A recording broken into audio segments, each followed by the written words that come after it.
There was an interesting question with the kids on the underground forum, and they were discussing who had a better performance against Usman, Covington, or Masvidal. And if you looked at the numbers, you're going to have a very simple answer, which is Colby won 2 rounds against him, went into the 5th, tied up 2 apiece, Colby. But it is a little bit deeper than that, right?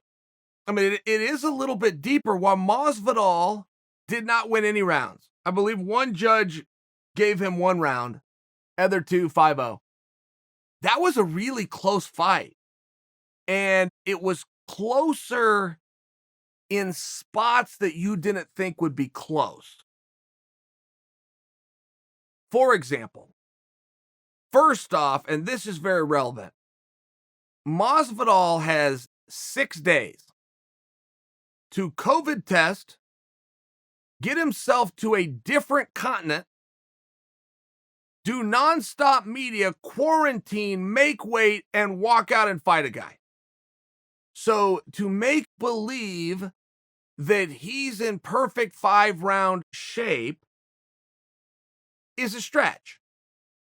At the same time, the spots where you thought Masvidal would have problems, for example, the wrestling, he did very well. He lost those positions ultimately, but it was very close. Very, very close. There was times when Usman got on top where you could logically look at that fight, even with an in-shape Masvidal, and imagine that if he gets taken down, at least within that round, he's not getting up.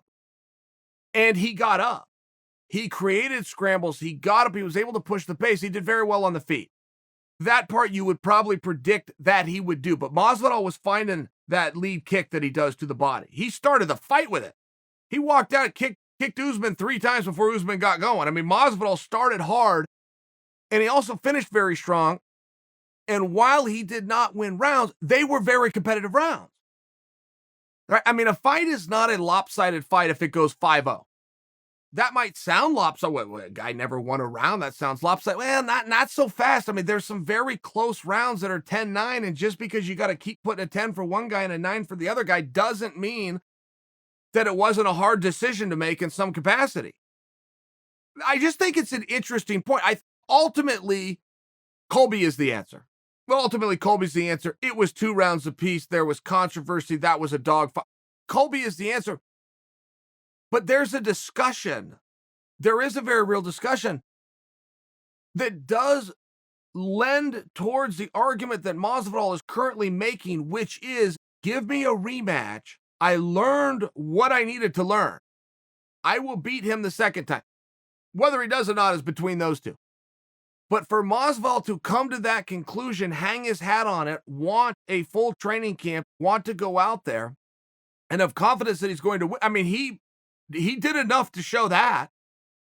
It was a very close fight, closer in certain spots than you would think.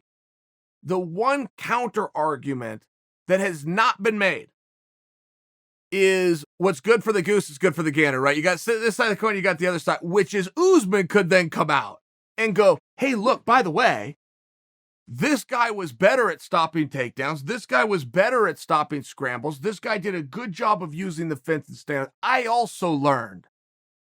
He might have learned some things from me. He might have got a very good feel. But I also did.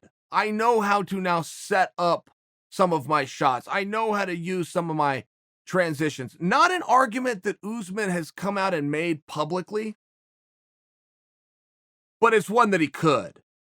And I thought the kids on the underground, I thought they were doing a good job of debating it. And I do think that it is a little bit deeper, a little bit more philosophical than first glance might tell you.